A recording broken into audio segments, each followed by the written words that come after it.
Okay. Ebana noneho nza byakunze. Byakunze. Mwongeye Yego. kwirirwa cyangwa Yambi. mwaramutse aho muri hose. Mwongeye kugaruka Mm, ariko muraho mumeze neza. Mbaturaho. Turacyari muri kwa kwezi ko kwibuka ku bantu, inshuti, abavandimwe bazize ko bavutse 94. Turacyabakomeje inshuti zacu kuri Wawe, abavandimwe aho muri hose, ariko ntago twabibagirwa, nyine ntabwo dushobora kwibagirwa gucisha aka kanya no kubakomeza. Tugarutse rero kuri wayiha tubasuhuza cyane. No munsi nabazaniye umushyitsi, ni inshuti yanjye yaciyemo imyaka, rero ndabona imyaka iri kugenda yiyongera. Ni inshuti yanjye twihuje, ntawaduhuje, inshuti yanjye ya online, Ah, ariko naje kumudekarara kabaye karumuna kanjye, nkomeza nkitaka kandi ubu ni umuntu mukuru ufite urugo, cyo mbabarira. So Reka nta n'ikibazo. reka rero nkwakire udusuhuze, ubundi twongere twivugire, n'ubundi tuba twahereye kare tuyavuga. Ni ukuri. Hajya uravuga ngo yambo cyangwa ngo Yambi yambye. ibyo ushaka. Cya kinyabupfura cyacu muri aho murakomeye murakoma. Murakoma murakoma, Umva. bakwita nderera ivuge. Umva. Cyane nishimiye kubana namwe ni ukuri.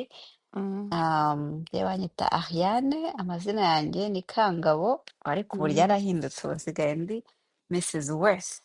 Ngo wati, ngo misizi wati, Mrs. Worth. tuzabisuramo ubutaha, mutwabarire.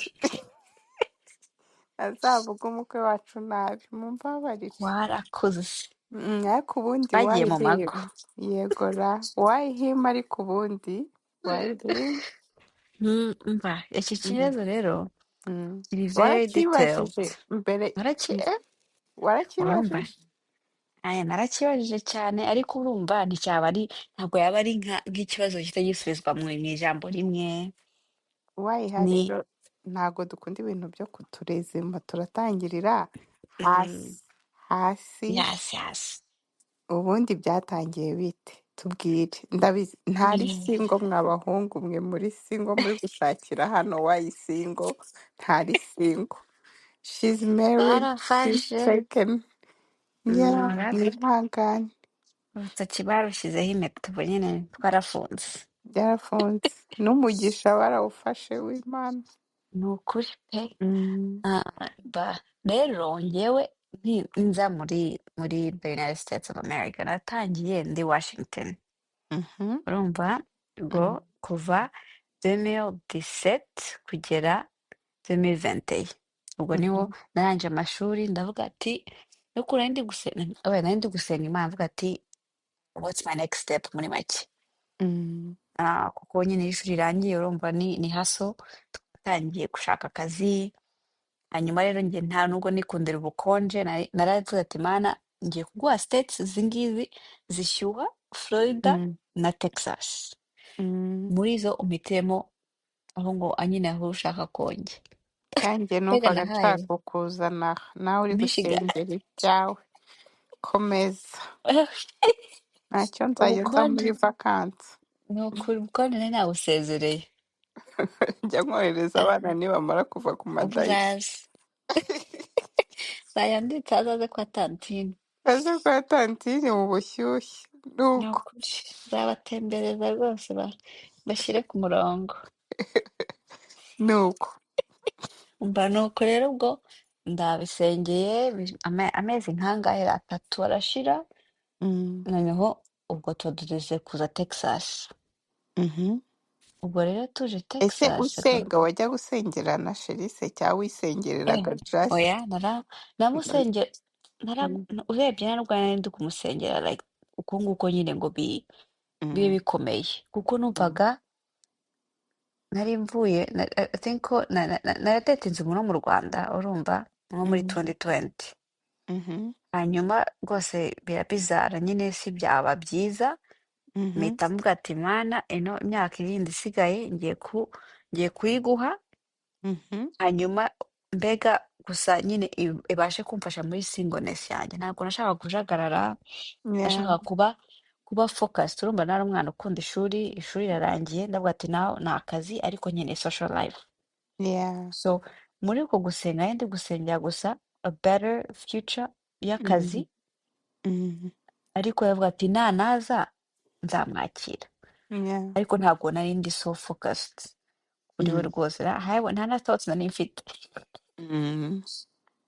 Ubwo rero ndaje muri Texas, ubwo Mhm. ndi bushake kuyigira short a little bit, kubera ko Mhm. ukuntu Imana yamuzanye at the right time was it was actually like very miraculous. Nari mvuga ati Imana nyine ukora ibyawe. Mhm. Shahu rero ngeze muri Texas ndateseka. Mhm. Ubwo nari namaze kubona akazi, Mhm. hanyuma ngeze muri Texas the government denied my papers. Urumva Mhm. Mhm. OPT yanjye ngo Mhm. kubera ibintu bya COVID yabaye Mhm. late kuba delivered even though nubwo yabaye filed on time. Mhm. Ubwo rero ndi Texas na moving in a new You state, said, yeah. abantu benshi nzi, Mhm. urumva.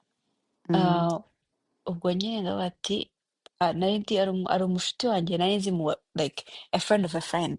That's literally how like Mhm. nabaye baranyakiriye, which was really nice, ariko heza abanyarwanda nyine na hospitality yacu.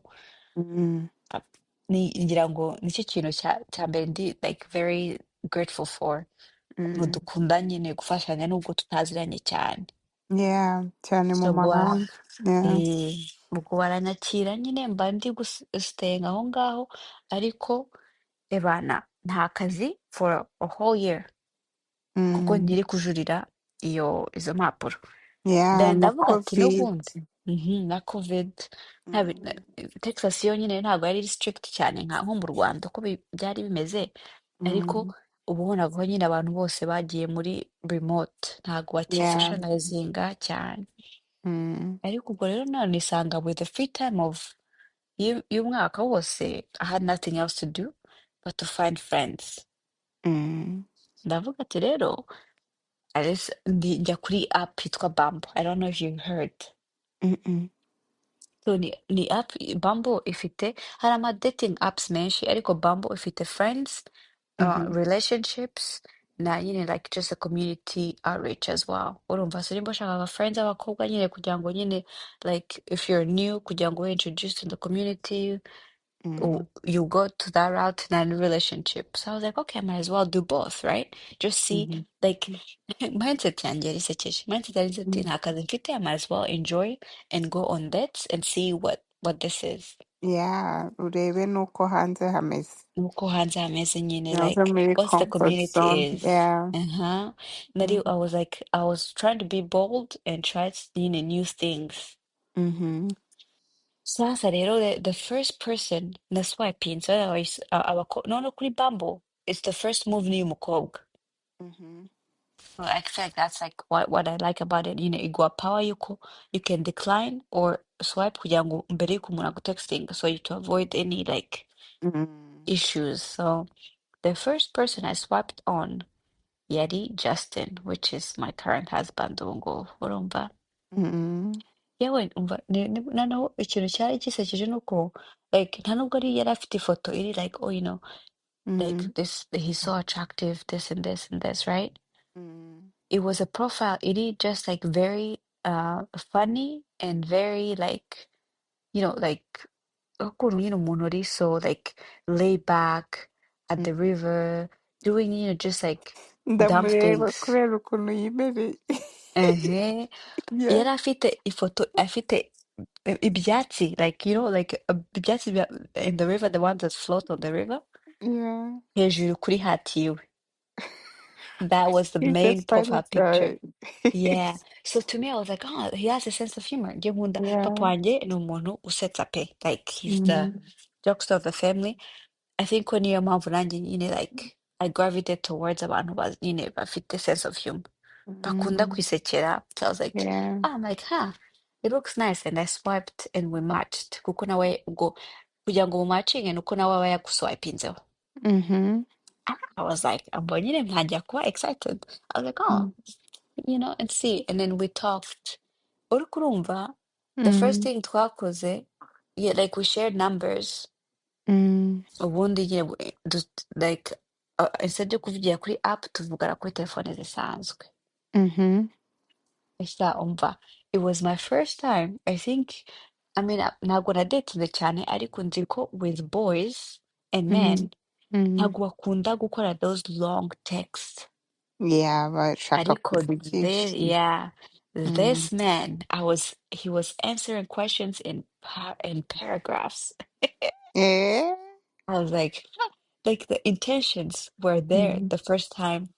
Turi kuvuga ibintu biri tangible, atari ba bantu bavuga nyine bari surface, Mm. batangira bati, send me a picture or whatever. Mm.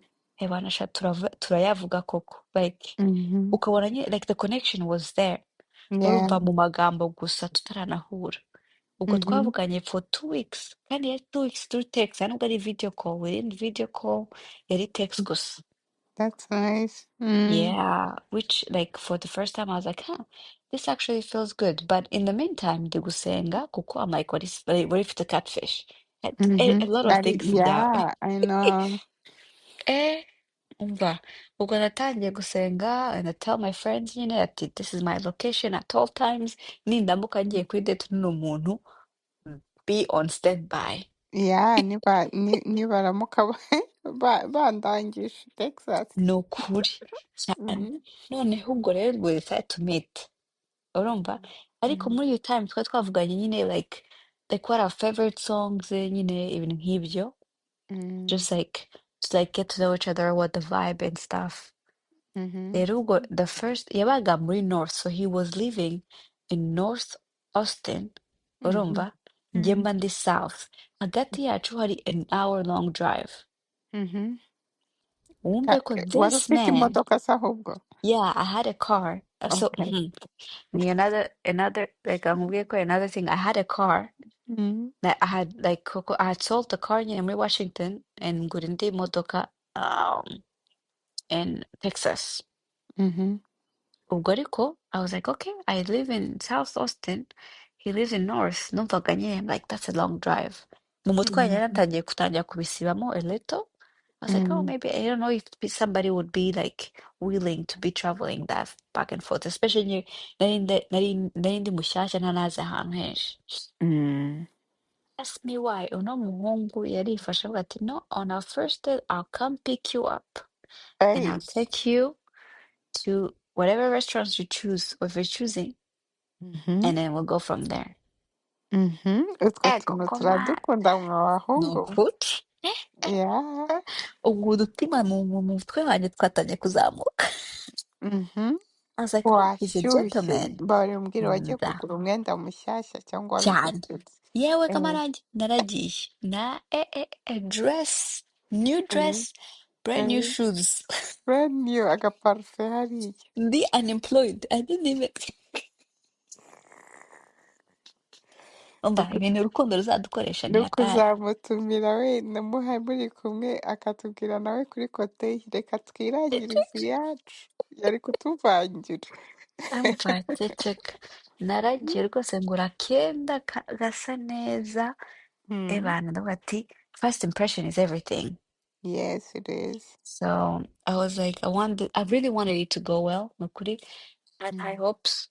Ariko nari ndi kubwira Imana ngo nayo imbabarire if this is not the Yeah, right person. igira ikikwereka. Igarding umutima wanjye, yeah. Kuko Mm. njyewe sha, like as much as ndubwira abantu like be careful, urumva, it's really Yeah. easy to be carried away, ugasanga Mhm. nyine urukundo nta muntu udakunda urukundo, Yeah. urumva rero uba Mm. excited, hari igihe nyine bikurenga nawe ukibagirwa yuko you have to also be careful Ah, and yeah, protect your ahubwo heart. njyewe natangiye kunotisinga ukuntu abantu benshi mfite kuri Why How I Am Mm. bose ni online dating. Eh? Umva Facebook, Instagram, Mhm. ababonye abandi ku mafoto ni ibyo ngibyo byibera Rega, ahangaha. ni ukuri, rega ni nayo si turimo kubera ukuntu ino social life yacu. kubera ibintu Mhm. bya quarantine n'iki byose abantu Mm. bagisohoka ngo bajye muri bars ngo like you Mm. socialize and meet somebody new, Yeah. Mm. especially the safety y'abatwebwe women. Mm. Abantu iyo umuhungu Mm. aje kukwegera, how often uvuga ngo this is a decent person, ari igihe uvuga ati this is a creep, uno muntu arashaka Yeah. iki, Arashaka iki ko ari gukora biri too much Mm. ibintu ari gukora. Aha. Yeah. Abahungu baragowe tu. Nuko rero uragiye. Nuko rero ndagiye, araje pick up the door, ubwo Mm. arakomanga. Uri Bra. gutitira. Nari ndi gutitira nimubwira ngo I've never been muri make njyewe I'm not a shy person, ntabwo ndi umuntu uri Mhm. timide, ndi umuntu uri Mhm. sharp, umuntu uri very adaptable to all environments. Yeah, yeah. Ndi social nta nubwo nta kintu kijya gipfa mvuga ngo I'm intimidated gutyo gusa easily, Mm. ariko nimubwira ngo ubwoba nari mfite, not like ubwoba like Very nervous. I'm scared. I was Mm. very nervous. Narindi Mhm. anxious. Kwa kuntu I just wanted it to kugenda neza. Mm. Ariko ndi gutetera mvuga ati mana. Yaza But ari like, catfish ndajya he? eh, Cyangwa naza afite nk'ijisho all, rimwe ritareba? all the scenarios bati ndamukatira gute nibiba ngombwa. I know, ugatekereza za conversation zose kumva nanone Mhm. ushaka ko bigenda neza. Yeah. Cyane kuko ndi umuntu ukunda kuba prepared. Ibintu byose step by step mba napanze. Mm. Ariko mba nafunguye umuryango ninkubwira ngo like I was shocked, urumva, Mm. Mm. nta kintu cyapreparinze to what he would actually look like in person. Mhm. Eh, Watekerezaga bya byatsi ukagira ngo niko azaza byatsi abyikoreye. nkagira ngo ati rwose this is another goofy person uri aha nyine uri kuzibaza. Mhm. Mm. Umva, for a moment, like when you catch your breath, like abantu bavuga ngo muri filime ngo some of these things are exaggerated, but really truly like Mm. some of those things biri real. Yeah. Nkubwira ngo like I was quiet, I was just staring. Uravuga ati dore akamarayika kanjye. Yeah. Ndavuga ati iki cyuki aho bigera byanze bikunze this impression has to be good. Mhm. Ubwo yaraje se ubwo yari yambaye ate umubona nyine So wowe. Mm. umva yari yambaye like he was wearing jeans, urumva, the like dark blue jeans, Mhm. urumva, Mhm. yashyizeho canvas za gray, Mhm. and then his polo shirt, like yari long sleeve, like it wasn't a turtleneck shirt, but it was like it was a polo shirt, I think, with long sleeves. Mhm. Ariko ya black, ariko ifitemo gray, so he was really matching his shoes, like stylish, like ubona Mm. abantu nyine bari coordinated, Yeah, and kandi the jacket. atabishyizemo imbaraga nyinshi Abagizemo ariko biri imbaraga. simple ukuntu ariko And he smelled so good. I was like, bati ntago amafaranga yanjye yapfuye ubusa ni ukuri nk'umushomeri. nta kintu gishimisha umukobwa nko kubona umuhungu wifata neza. Like, Yahumura neza nyine we uhumura praise. neza. Yeah. Yeah, like we want them to look nice, to feel Yeah. good. Like, I don't know. Ntabwo ari iby'abakobwa gusa. Yeah, Twebwe nabyo dukora bya- makeup and everything, ariko abahungu nabo nyine like. And he Mm. had a beard. Yeah. Urumva? Eh, urumva? Ntabwo ati kabaye kabaye. Nushaka untware amuke. Noneho he had glasses on, urumva, the Mm. amafime yabo whatever, urumva, Mm. Mm. sunglasses, hanyuma ubwo azikuramo cause like that's a polite thing to do.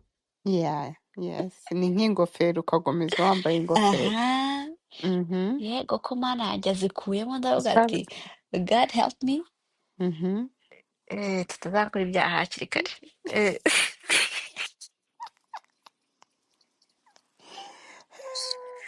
reka nkubwire. Fasha mubonye ino kapu bari so cute uko nyine muri kumva story niko bameze mubimagine namwe bari so Umva cute cyane. n'abantu banzi barabizi ukuntu I was so standoffish, umva ku bahungu. Ah, Yeah, I mm, really never cared enough. Kuko mm, nabonaga ndi focused on something else. I was a tomboy, but not a tomboy per se. I was just always a girl's girl. mm, Numbona hanze, I'm always with. girls I abakobwa banjye know. rwose umva that's just Abakobwa me. uri gusapotinga abakobwa bawe Mhm. bakoze amakwe babaye engaged bakoze ibintu Ceceka uri ibintu kureba. byose njye ibindi byose ntibyandebaga. Mm, Abandi bari kudate when my girlfriends bari bari kudatinga njye I was there for the stories. Ndaha yeah, rwose bring the tea, I'm always there urumva. Ariko bingezeho I didn't actually expect I would actually feel like that. yeah. Ariko mva I was shocked in a good way. Mhm, Ndamwitegereza ndavuga ati man, mm. better make this happen.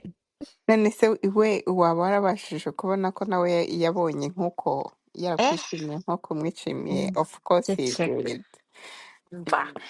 Noneho Mhm, igishyashya nuko tujya tubivugaho urumva, mm, mm, like going back in our messages nyine voice note twadivinze each other tukimara nyine like a first mm. date. Yeah. It was so mutual, like the eye contact. Ngira ngo nicyo kintu cyanatumye mukunda cyane ni uko he Eh. was not shy to maintain the eye So, contact kuko izo rero nk'abantu bumva Mhm. wayiha iyo ngiyo ubundi bariyo wayi yawe.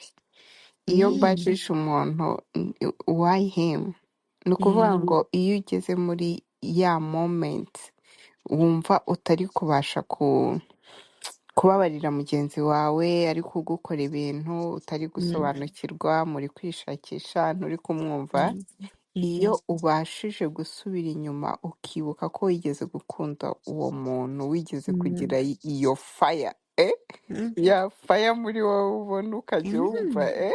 iyo niyo wayiba ukeneye kugira ngo ube Ni ukuri patient. like Yeah. abantu baravugaga nyine chemistry is important urumva, Mm. ariko nyine n'ibindi byose ni ibyangombwa, ariko iyo ngiyo nayo aba ari ngombwa Biba cyane ari kuko ngombwa ni kugira ngo ya yongere kwibutse ko wigeze ehe gukunda uyu muntu, urwo rukundo umubona ibindi cyane byose ukavuga ati aronkeya nushaka ube ugona nushaka uba ukora ibiki. ni ukuri kandi irakura Mm. Yeah. irakura pe. Mhm. Ariko No. sha yeah, it was mutual ebana arawe arandeba ndavuga ati arese ukuntu nyine cyane cyane abakobwa nyine like we're Mhm. natural flirts. Yeah. I was like game on ni muri make mu mutwe wanjye I was like like the beauty is fine Mhm. ariko the Mhm. conversations the way you talk like the soft and good laughs Yeah. nyine atari za laughs dukora tw'abakobwa nyine like Zaswanyutse. twashinyitse I was on my best behavior for the first date. Bavamo nk'agafoto akavidewo nkareba witonze. Ahubwo se sinzi impamvu ntakaguhaye kuko like my friends yafashe video tugihura like the first moment we met yari ari mu Uzanyereka. idirishya. Nanjye nari kuba njye ndi ku muryango urabona baba anti baba bari nozi udashaka kugenda. Umva my friend Daniela rwose she was on standby Mhm. video ariko ati first if he becomes a husband Mhm. we have proof the first Mhm. moment they met. I know. Umva nabonye Mm. neza kugira aba girlfriends bari so supportive bana every moment uciyemo baba bari kumwe nawe. Yeah, no birakenewe ko Yeah. umuntu agira izo nshuti nazo mugendana ubwo buzima bwose. Mm, Ya kuko nazo zirakwibutsa byose cyane. kabisa ya.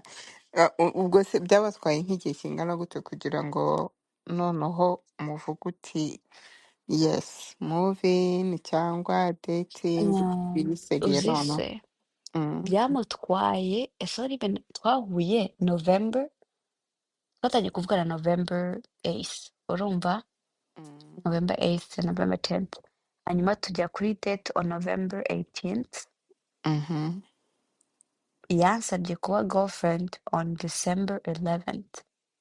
Mhm. Yari yamaze kuvuga ati Like, ahangaha natakaramo. mhm. Kandi Kandi ni bafata umwanya umwanya wabo boya. bafata umwanya wabo yari amaze Mm. twe twamaze no kujya kuri date with his friends yashaka kubona nyine dynamic Uburyo y'inshuti yabo. ze nanjye Mm. Mhm. nanjye yaramitinze friends zanjye nyine muri izo dates twagize Kuri icyo and ngicyo ubona twebwe mhm. tugikora abantu b'iwacu, kuha umuntu muri kumwe nyine ukabanza ukamwigaho mbere. Twebwe ukundana n'umuhungu rimwe ugahita umva wambara n'ikanzu y'umweru mu mutwe. cyane ukazajya kumwitoriza ku babyeyi ari uko Mm. mwabaye fiyanse. mwabaye fiyanse ugasanga nawe cyangwa na famiye ntayuzi, urinze ujya gukora ubukwe barumuna bawe ntibamuzi, bakuru bawe ntibamuzi. So Yeah. yeah, nkawe kuri wowe wabibonye ubibona gute nyine, kuri wowe ubona hari icyo Eh, byafashe? culture difference is a thing. Ukuntu nyine ikintu Mm. gisekeje ni uko we're polar opposites. Yeah. Njye nawe. He's a Mm. morning person, I'm a night person. I'm a very patient person, nyine, where he's like, let's do this now, and all these Mm. things. Yeah. Ariko iyo bize kuri culture, aba ari to the extreme yo kuvuga ati like I'm an adult, I get to make my own decisions. Nkanjye ndi kuri ya extreme yo kuvuga ati ababyeyi banjye barabitekerezaho iki mbere y'uko nkora izo decision. Mm. Yeah. ugasanga rero like bagombaga kuza in the middle of what we want together, ariko nawe akumva where I'm coming from, yuko this is my culture. It took a while, urumva, Yeah. Mm. ariko by taking a while it's just like we grow each day, turakiga ibintu bishyashya, ariko kubera ko he was never introduced to like my culture, Yeah. nanjye I was never introduced to his, twagombaga like our communication had to be top notch, like twagombaga we talk about everything, nta na kintu na kimwe dukuyemo, which most of people abanyarwanda Mm. usanga like it's something like urabizi nta nubwo ngomba kubivuga, Urabizi ya. babiziranyeho. Like it's an unspoken thing ariko iri understood. Yeah. Hano twebwe with cultures differences, ibintu Mm. byose ugomba kubishyira muri words and articulate ukuntu ubyumva, nawe akakubwira honest opinion, Ariko numva especially natwe mm, byakabaye ariko bimera ntitwumve ko ariko bigomba kugenda. yeah, Yeah. n'ubundi kuko cultures turazifite ariko ntabwo bivuze ko twese tuzakira kimwe. Mm.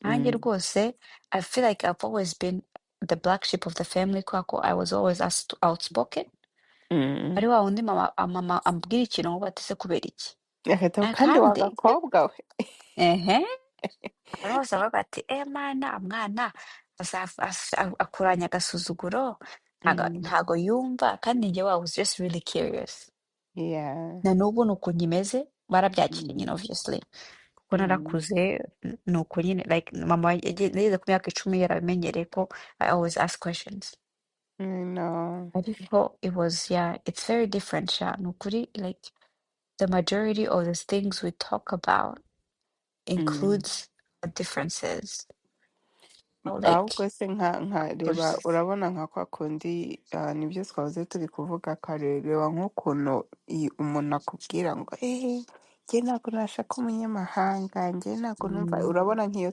dusubiye iwacu barakubaza se mm, ndi kubera iki waje gushaka hano ngo ntabwo nyine waje. dukunda abiwanyu. Ngo kubera iki utatuzaniye akazungu n'iki n'iki, cyangwa Mm, kandi undi muntu wa hehe, ugasanga igisubizo umuntu akubwira aho njye numvaga nshaka umuntu w'iwacu, umuntu dufite imico imwe, umuntu tuvuga ururimi rumwe. yeah, Ariko ugasanga nanone ushatse n'uwo muntu w'iwanyu wumva muvuga ururimi rumwe, ariko habaho na misunderstanding, kandi n'uwo eh, mutavuga ururimi rumwe nabyo birabaho. Yeah, yeah, so ntiwilimite ngo mba numva twilimita abantu ni b'iwacu, ukuri pe ukavuga ngo cyane. ndashaka kuguma hano gusa iwacu Rega iwacu, kandi no, n'abandi nicyo kimwe. Wenda kuri we watubwira, njye sina muntu oya wenda. nibyo, ariko nuko akenshi rega dukunda ibintu biri comfortable, urumva, ibintu tutazi turabitinya. Ni, Mm. kandi byose ntabwo ari abanyarwanda gusa, n'abandi urumva, ibyo N'abandi for a normal person n'ubundi ibyo tutazi turabitinya, ntidushaka ko trying, ariko njyewe nk'umuntu ukunda adventure, Mm. urumva, I was always outside my comfort zone ahantu hose, kujya kuba friends no muri college, making friends yaba Hispanics cyangwa se abazungu cyangwa se aba Black Americans, it's Mm. always so difficult, ariko ni uko akenshi biba biri mu mutwe wacu biba bati I wanna be comfortable ntabwo nkunda conflict so I'll Mm, stay here ugasanga mm, turimiritse because we want to settle for what we know mm, and what is comfortable and what is like bidatuma nyine like reka like abanyarwanda twarakubititse urumva life is mm. already hard enough I know. ntabwo baba bashaka gucomplicatinga more Mm, yeah. ariko bitewe n'ukuntu nyine umuntu ameze I feel like babanza bavuga ngo njyewe mba numva biri impossible there's not like never say never that's what I say Mm, kubera ko mm, you really truly never know until you try something yeah. uvuga ngo ntabwo nkunda ibi ngibi ariko you never ate it nka seafood Mm. uzi urangi ukuntu kera avuga ati ngo njyewe I can never eat sushi like how can Babyihoreye. you eat raw fish how can I Mm, mm. for 4 years that's how Ngo I was shrimp, and ngo shrimp, ngo sinazirya. yes, I was like that until I tried it. Wa mwana we, I'm a fan of sushi ubu ngubu. Mhm. Ego come on, at least once a month we go out and eat sushi. Ni Ariko mve ko ukuri. natangiye mvuga ngo njyewe I can never eat seafood. What? Ntabwo nari mbizi test buds zanjye numvaga zitahurana n'izi. Ni bya Ariko you bindi try it a little iwacu bit. tunarya n'ibintu Mhm. bimwe bimwe gusa Bimwe ntabwo dukunda. forever. Mm, Yes. ngo Ngo dukunda nkunda agahinda. isosi, nkunda ibingibi umuceri, and that's what you stay with forever. Uze Mhm. mu rugo rwacu wakumirwa we have a diversity of food birasekeje Ntabwo se urateka, ego ko urateka. nize guteka yes iyo nayo ni indi nkuru yindi umve ko ntabwo nzi guteka like Mhm. one of the Igisa things k'umunyarwanda kari kakubayeho. kari kambayeho ni like the Mhm. majority of the thing nari ndi kuvuga ngo njyewe nishaka umuntu I want somebody who can cook for me Mhm. urumva mu banyarwanda ni Mm. bangahe bazagutekera Ariko rero kiriya kintu ni bagabo rwose mujye mwikubita agashyi. Hari uri Mm, bubirakariremo ariko nta kundi. nta kundi Wayihaniye byagenda twese.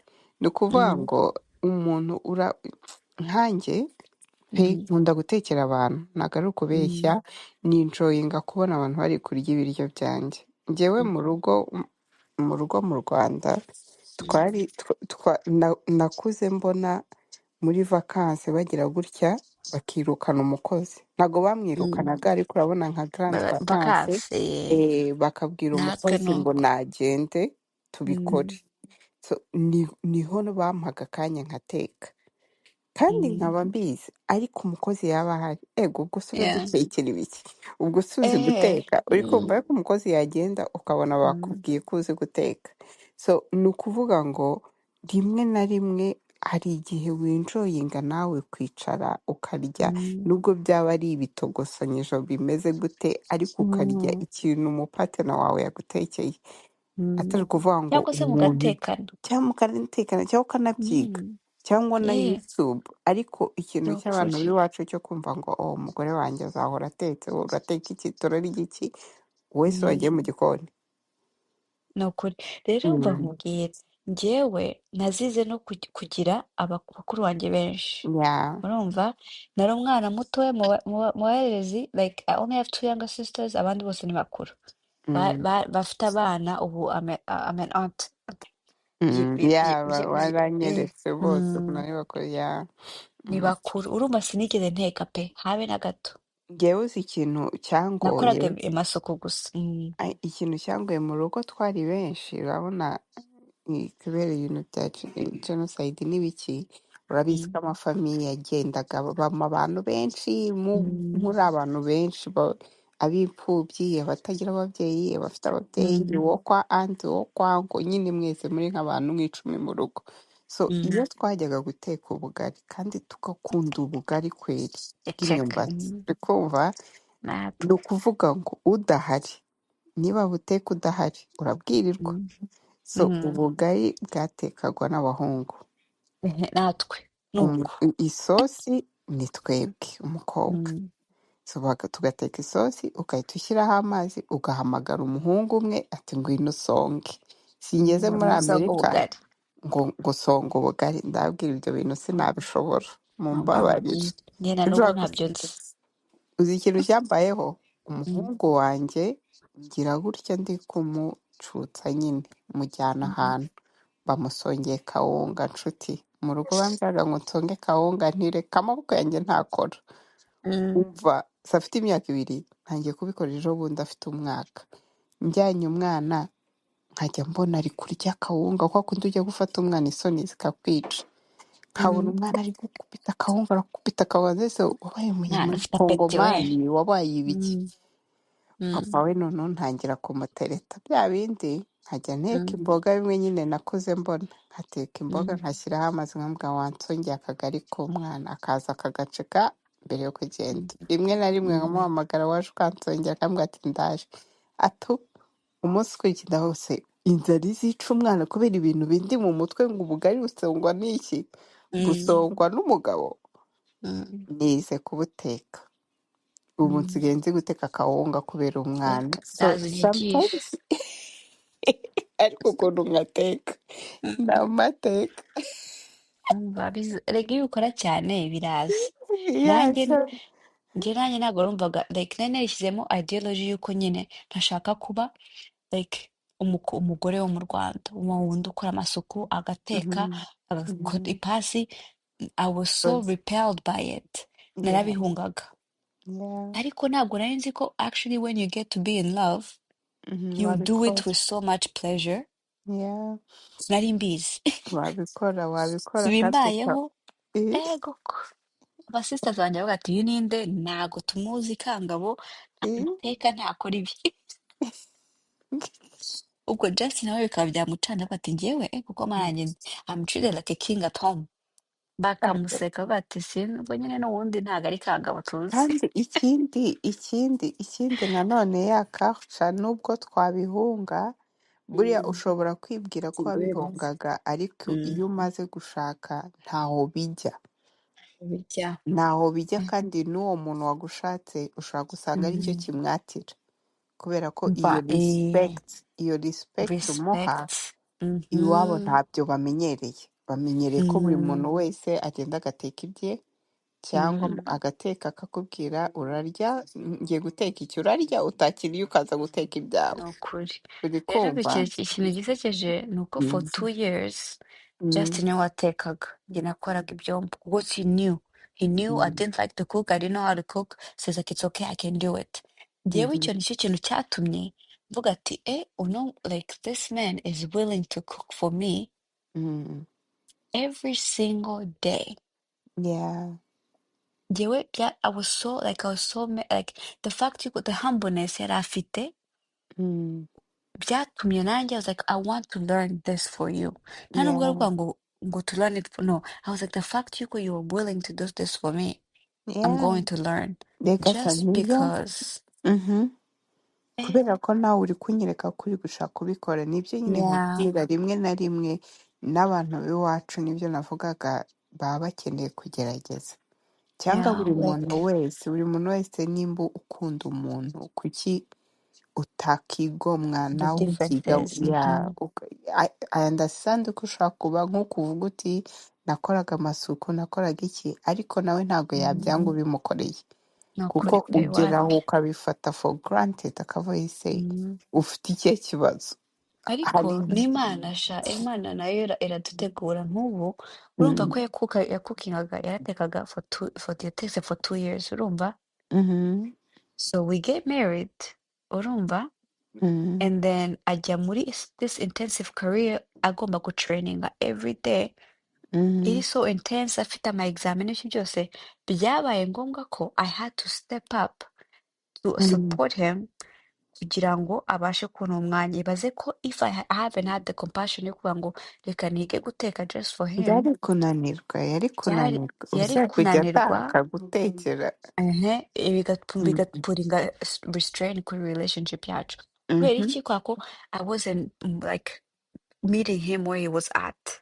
Niyo mhm, mpamvu ngo muri relationship ntabwo like it's not always the woman uzakora bino bintu byose. Hari igihe mhm, bizageraho ko nawe akenera ubufasha and then you just have to step in, but that mhm. kind of like movement bisaba ko ebana watoye umuntu uzi ko they're gonna be there 100%.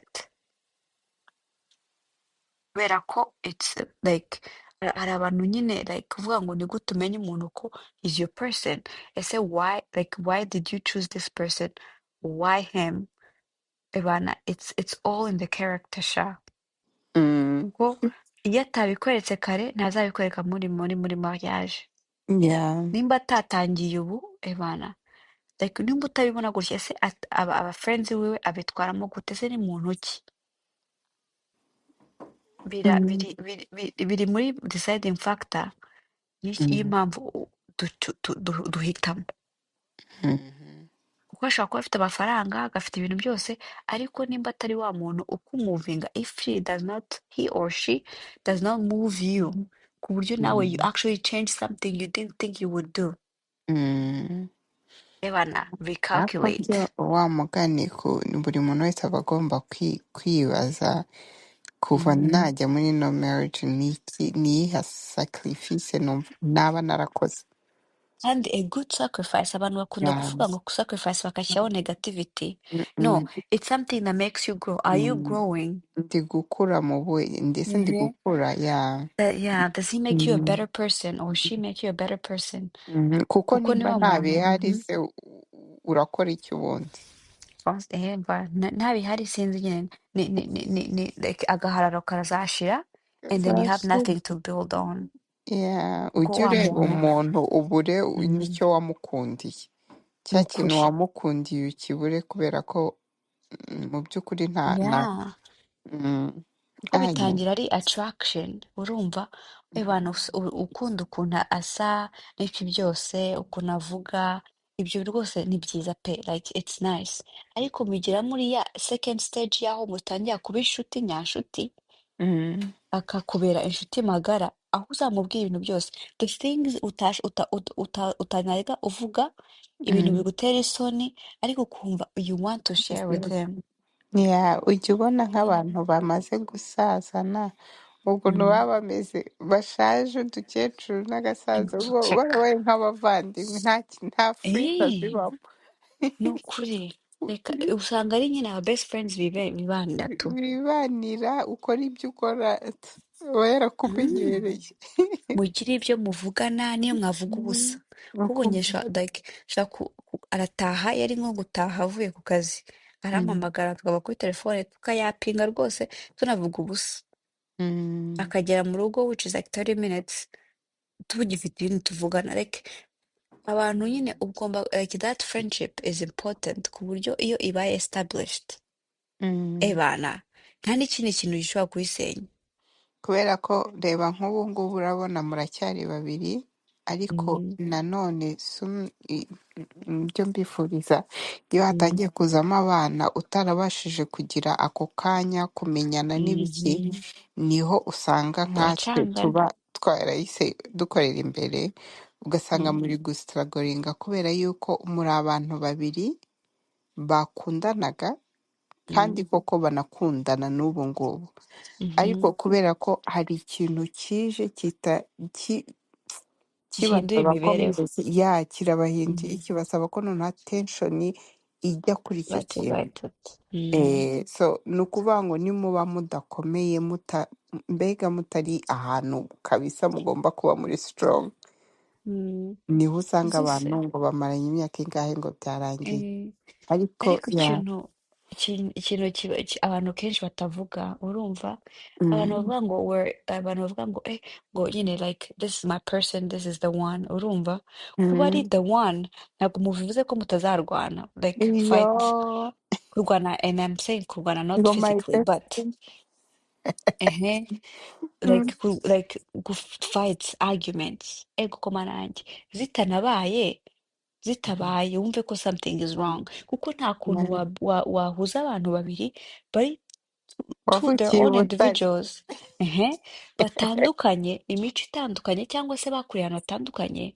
Mm. ngo ntimushwane cyangwa ntimuhuze ku bintu nk'ibi kuko Mm. n'inshuti zisanzwe magara nkanjye nawe rwose n'abavandimwe iyi ya. abavandimwe barashwana ariko Mm. ikintu cyangombwa ni ukumenya se turashwanye urumva ariko dushwanye mu buryo buri respectful buri loving kuko Mhm. ikintu cya mbere nabusanze gusa abanyarwanda kenshi ntabwo dukunda conflict cyane iyo Mm. dushwanye tugenda tukabwira inshuti zacu ariko ntitubwire umuntu twashwanye nawe Mhm.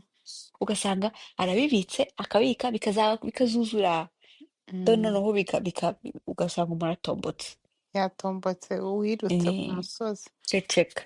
Ariko naje gusanga ebana twebwe fights zacu Mm. hari izo ziba twapfuye ubusa, hari n'izindi ziba ziri intense. Ariko iyo Mm. tumaze gushwana, the Mm. bond iza nyuma yaho, eh, Yeah. I know iba so ukagira strong. I know kavahise ubundi noneho ikintu Mhm, kinsetsa mu ma relationship ukuntu abantu nyine iyo hari rwa rukundo iyo ruhari mhm, sibyo mhm, mhm, murashwana mukaba mwanamara n'amasaha angahe mutari kuvugana mhm. ariko wakicara harya twapfuye iki Gutya. ukakibuka ariko ugasanga mu by'ukuri uri no kukibagirwa kubera ko Noneho wafashe umwanya wo kurakara umva n'ikintu ukagenda gisekeje ni uko uramurakarira ariko ukaba ukimushaka akaba uruhande ugiye uri like ceceka. Mu kintu cya mbere gituma frustratinga iyo dushwanye ni Mm, ukuntu murakarira but I still want him to hold my hand, I still mm, want him kwicara aha ngaha and I lay my head on him mm. like that comfort. I'm seeking Yeah, comfort to the person narakariye, like that's yeah. such like it's a beautiful thing. Urumva Mm, kuba warakariye umuntu ariko you still seek that comfort from them kuko uzi ko mm. they're your safe space. Niyo mwashwanye you just know ko they'll be there for you. Yeah, It's that trust. numva yeah nta rwango ruhari n'umuntu Akada. wawe nyine niwe muntu wawe nyine. You can actually Mhm. go to sleep and be like, we can talk tomorrow, even, and you Mm, still know you could that person is still there. Now, mm, like, had that you could, he's gonna leave. mm, Urumva? mm, Which, like, it grows with time. Kwa ko nyine natwe tugira insecurity zacu, urumva? mm, Insecurity zacu zo kuvuga ngo ntabwo nshaka kumuvugisha because nzi ko atari bunyumve. So those assumptions creating mu mitwe yacu nizo mm, creating the distance. Ariko when you actually sit down and like process izo emotions zawe uhita umva okay, I was like this is another human being, ndababaye nawe ashobora kuba yababaye n'amagambo nakoresheje cyangwa se uburyo mm, navuze ikintu, let's go talk it out. As long as mm. you leave room on the table for his feelings. Yeah, njyewe rero ndi wa muntu njyewe ndaceceka ndabanza Eh, nkaceceka kuko nanjye ndaregret umva ndakujunjamana ukagira ngo nkubana benshi rero uzi kubera ko nanjye ndaregret ikintu no. mvuze Mhm, ninkivuga nuko nzi ko nzagisubiramo ca mhm. ikintu Nanjye wa mvuze mana we, I mean it iyo ntaza kuba kabisa Christian woman amagambo nari kuba nsohora ayo ntekerezaho n'ibindi bindi. ayitekereza aba ari menshi kurusha ayo uvuga Ntabwo mvuze ko ntayatekereza, nayatekereza Yeah. ariko sinyavuga Nanjye niko rero meze kuko abantu nzi ko bakavuga ngo ni bibi ngo ntukaceceke nkavuga no kubera ko oya umuntu biterwa na uvuga silence, urumva? ya biterwa If n'interesi you're silent to punish them, that's not okay. Ariko if you're silent to actually process your own emotions before you speak, that's a sign of respect you have for the other person. ya kubera ko We amagambo tuvuga ntahajya nibyo ngiye nkunda arababaza. kuvuga You cannot ndayabika take them back. ya ariko nkucecekanye nkabigumana bikamby'imbamo niza Mm, gutuza nkakaminga down nawe ugakaminga down ukanibuka n'ibintu wambwiye ko bitari byiza mm, nituvugana nawe ubwawe mbere y'uko ndi butangire kuvuga mm. somehow hari igihe uri bube wanansabye n'imbabazi Yeah. kubera ko Cause, naguhaye umwanya nanjye nihaye umwanya wo gutekereza mm, yeah, hari abo cyane cyane. bidakundira ariko rimwe na rimwe hari Reka. igihe biba bikenewe. Yeah. Hari igihe bitwarana n'umuparteneri wawe nabwo kuko njyewe Mm. Justin nzi ko iyo murakaje Mhm. aba akeneye space, urumva, Yeah. to deal with to actually interpret why he's sad, urumva, Mhm.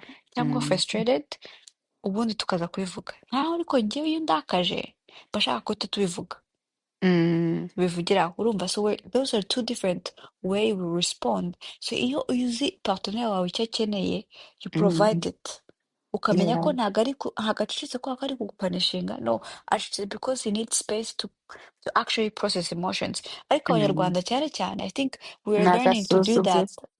eh, turasuzugura ntashaka kuvuga basuzuguye umuntu. nta mwanya ntabwo tugira reflection time urumva like ubu ngubu I think the new generation is getting Yeah. better Mhm. yeah, reflection, learning about their emotions, actually respect, like giving them time, like Mhm. actually allowing them room to care for themselves, which Yeah. we've always been in survival mode. Tuhora tugenda, like we need to stop for a minute and actually see Yeah. how we're doing inside. Mhm.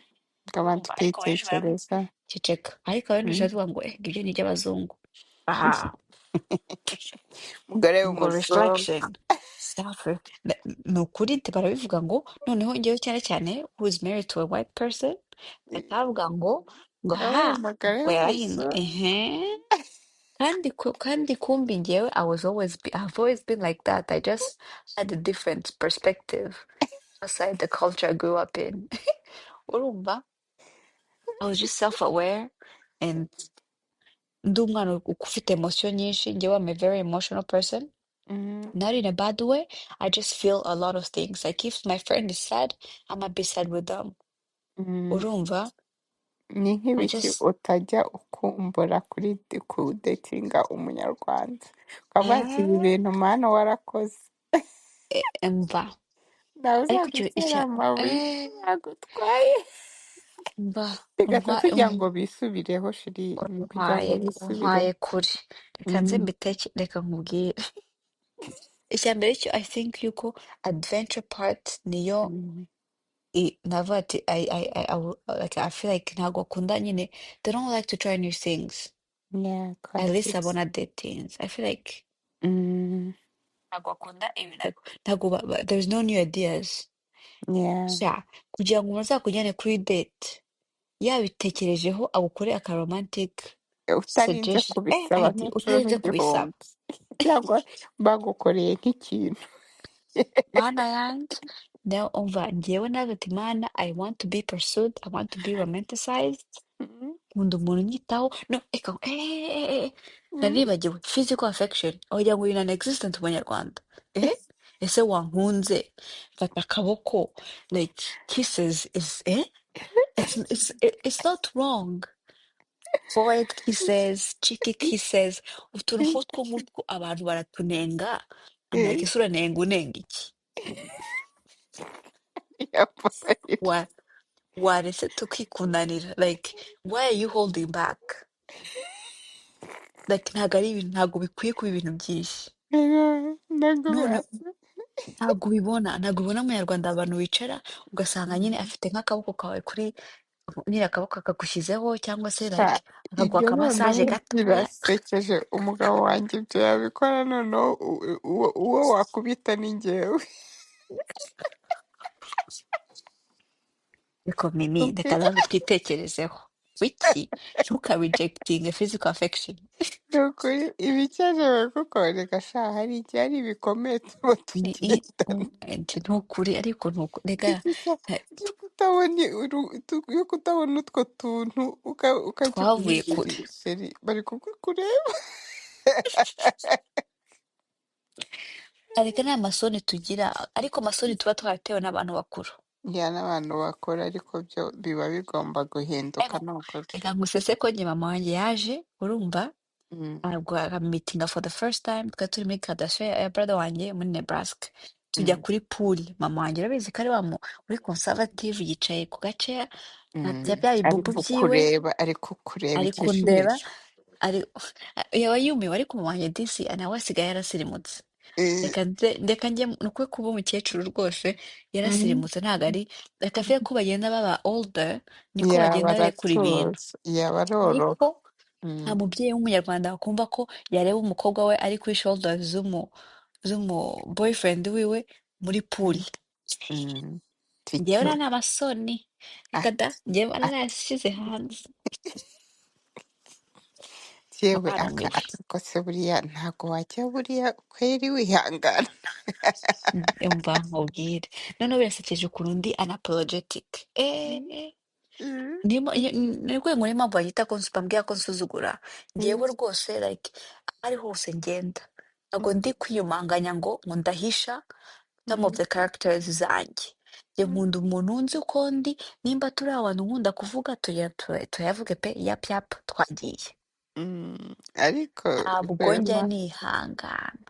wowe na Ntuza kabisa mwumva mwahuye Niyo mpamvu se twabaye inshuti njye nawe, like ubundi ugira ngo iyo tutaza kuba tumeze ntabwo byari kuzakunda. ntabwo byavamo.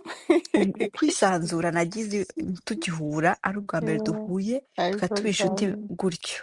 I know ukagira ngo Like, turageze kandi reba ukuntu tumaze n'iminsi tutanabonana ariko I feel mm, like tuba turi uri mu buzima bwanjye every single day ko eh, tuvugana mba nzi mm, ibiri kuba nkabona nta like, success zawe nkumva nazigize eh, business zanjye.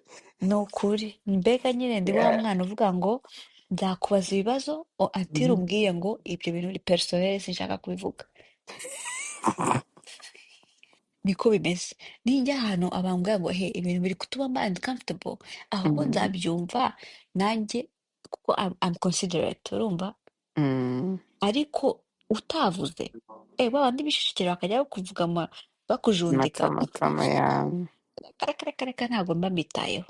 Niyo Mm. mpamvu ngo rero njyewe abanyarwanda badakunda batita ku bakobwa babo cyangwa se abahungu babo ngo Mm. bacekinge ini ibyo simbikumbura, reka Ntabwo reka reka bikumbura.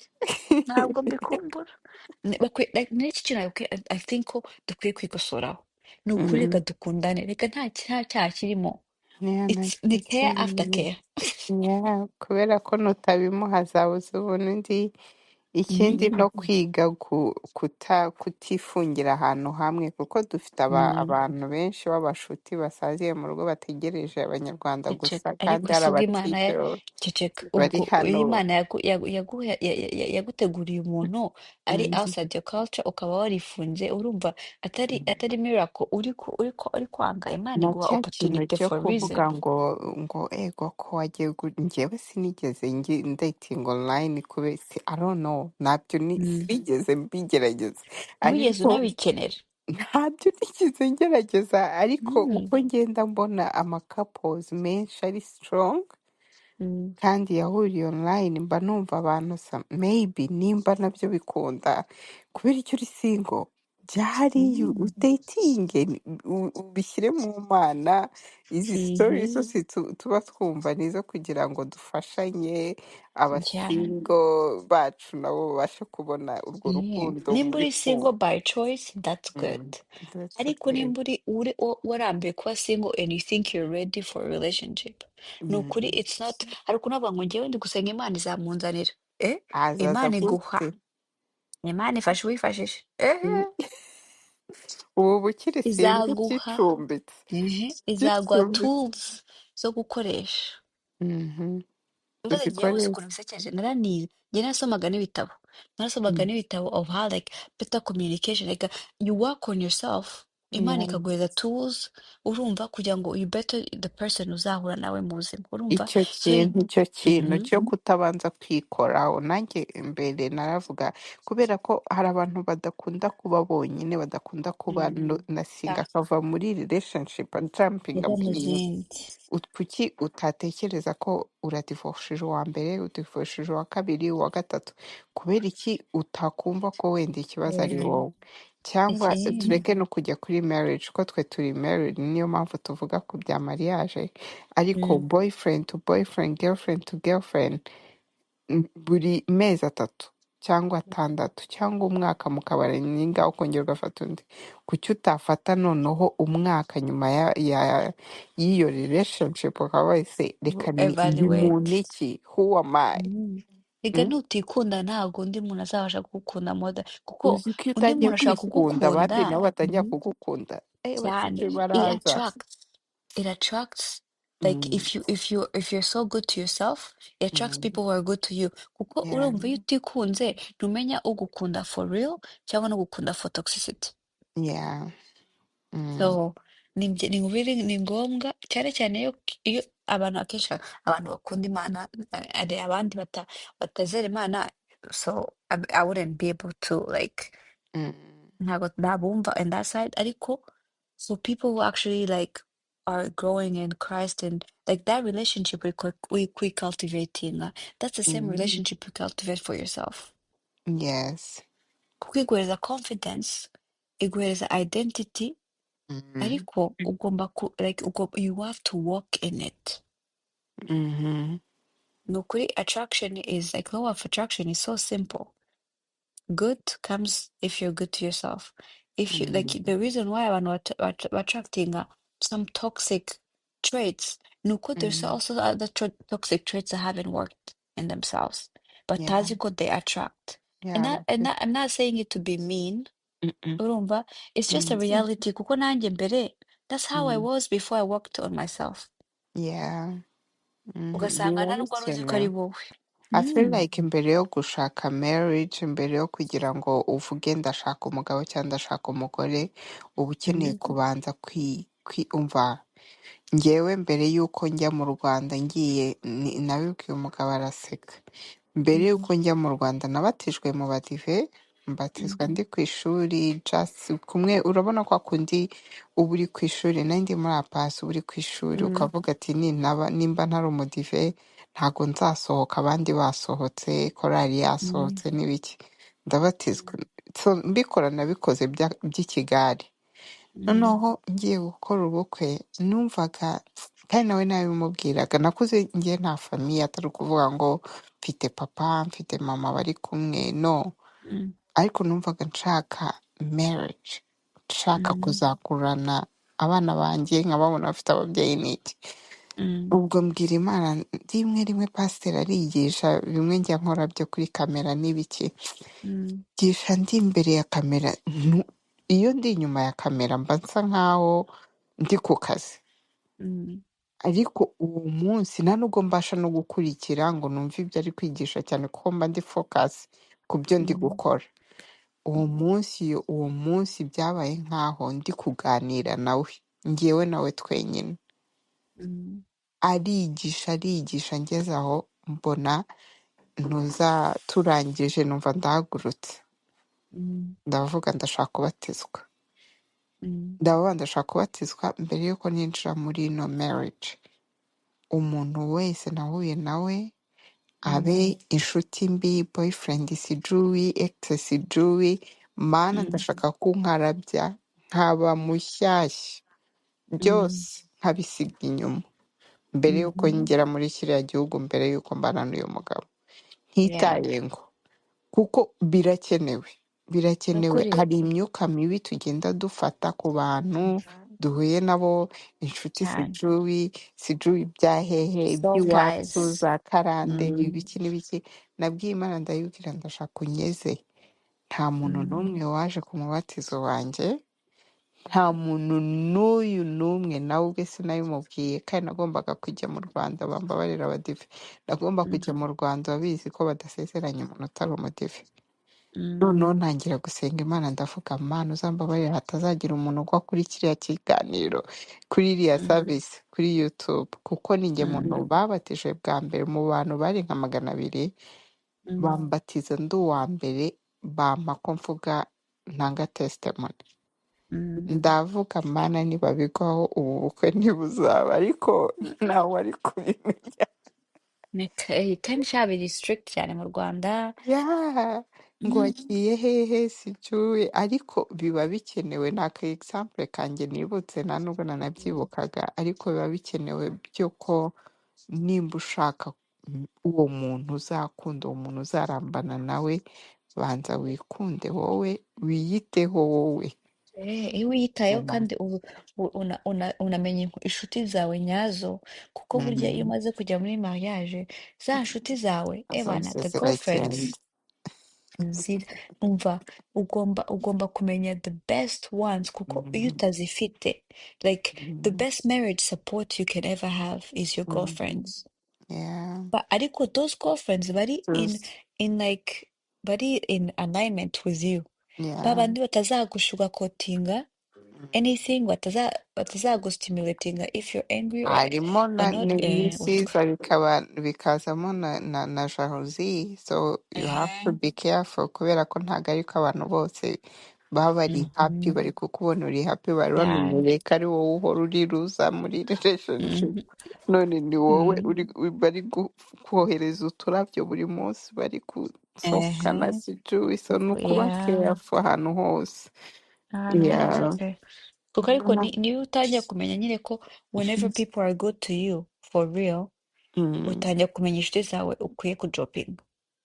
And mm, they go fly iyo utamva njyewe naye agati whatever does not serve me muri no current state, mm, muri my connection with God, my connection with my husband, my mm, connection to life, you just to drop.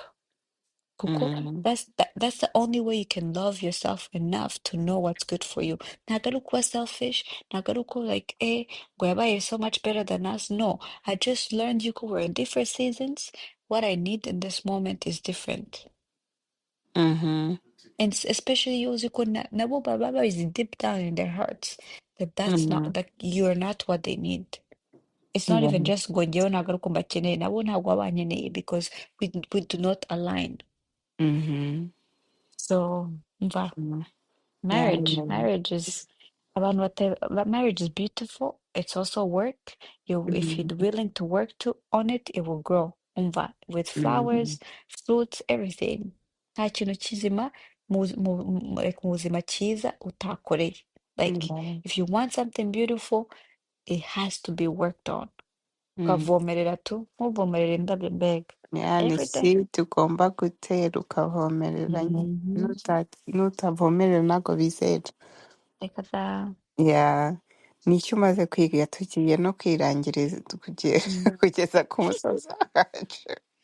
Mba Icyo umaze twayabuze. kwiga muri marriage ni Sha. imyaka ingahe ufite ibintu Yeah, wize? but we just actually Yes. twuzuza umwaka umwe ubu going on two, coming on two.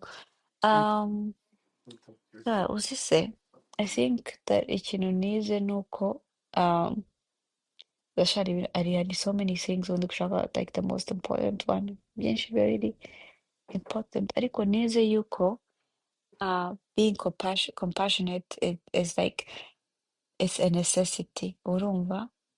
Mm, Like not even like compassionate, it can be mean a lot of things.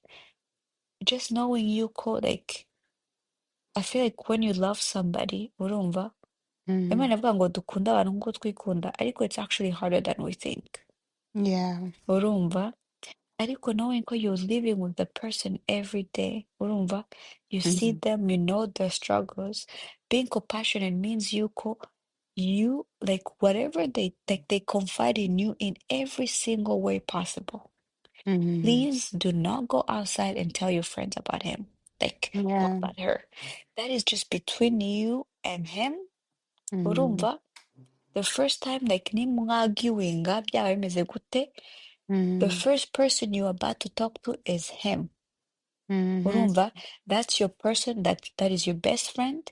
The moment ugiye kubwira mama wawe cyangwa inshuti zawe, iyo umwe mm. mumaze kwiyunga, both they never Yeah, baba. forget. Yeah, ntabwo bamubabarira. Yeah. Wapi baba like niyo bamubabariye bahita bamubona differently because they still Mm, remember exactly what you told them. Ariko kubera ko mm, we because you're in companionship muziranye ukuntu mukundana forgiveness comes so easy mm, ukanabyibagirwa bo bahora babimenye. So I feel mm, like that part of being compassionate means like guard your husband or your wife's heart at all times. mm, Now, bivuze ngo it comes in different ways. Mu magambo uvuga, like in the way you present yourself. Kuko at mm. that point, you're not by yourself anymore. You are one in all Yeah. possible ways. I mean, njyewe, I carry his name, yes. Ariko that name has to be represented. Urumva? So Mm, the moment yuko icyo ntashaka ko akora outside ntahari, that's the same thing I shouldn't do. yeah. So I feel like that was my number one lesson. Mm, Kumenya ngo he trusted me with his heart kandi cyane cyane abagabo they hurt just the same way as women do. yeah. They're humans urumva twe twamenyeye ko Mm, abagabo nyine ngo nta mutima ngo ntabwo babara nkatwe bro, barababara ahubwo nuko batabyerekana. especially by the people. Kandi iyo umugabo yagukunze, let me tell you, there's nothing he can do for you. Mm, Just the same way as umukobwa yagukunze. So the fact yuko that men, like men are not vulnerable cyane. Ariko the fact yuko he's willing to be vulnerable with you is mm, it's such a big trust for him. Ku buryo you need to guard it with all your heart. Okay? mm. Ko the moment like I feel like ni nk'umwana like ukuntu umubyeyi yaba ashaka ko guprotecting umwana we from all harms. Yeah. Ni nk'uko ugakwiye gutreating a husband to protect him from any sin, like any either intentional or unintentional harms ziva on many things, and that means by creating boundaries. That's the only way. You know what boundaries not to cross Mm, kugira ngo you protect him, especially kwa kuntu turi social media, what you talk to yeah. other people, DMs, abantu Mm, uvugisha. yeah. Like hari abantu baba bari married but and they still talk like they're single. I'm like, bro, Mhm. urabizi ko ufite umugore or ufite umukunzi and Mm. you're out there flirting with other people? Yeah, It's like that's not respectful. uri message mu tu DM. Message. Just Mm, because utabikoze physically doesn't mean you're not doing it emotionally. So I'm mm. like, so I feel like, yeah, be compassionate, be in all ways possible. And just, that's the most, I feel like that covers everything, really. It's kind of like an old type of rule. Covering ibintu byinshi. Yeah, ariko ni yeah, icyo uvuze kuko nk'aba mama umva ushaka umumama wamukorera ku mwana niko Mm, byakabaye no ku bagabo bacu. niko bimeze. The mama bear will come out. Come out kabisa Ariko kamati. nanjye nuko umeze. I'm a Yeah. very protective person. Bana, you Mhm. come after him, you have bigger things to deal with. Yeah. Eh, Fast umva, turayavuze mana we. else.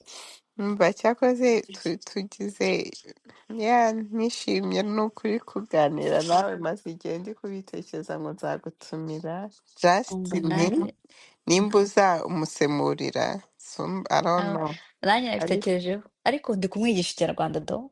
Koko.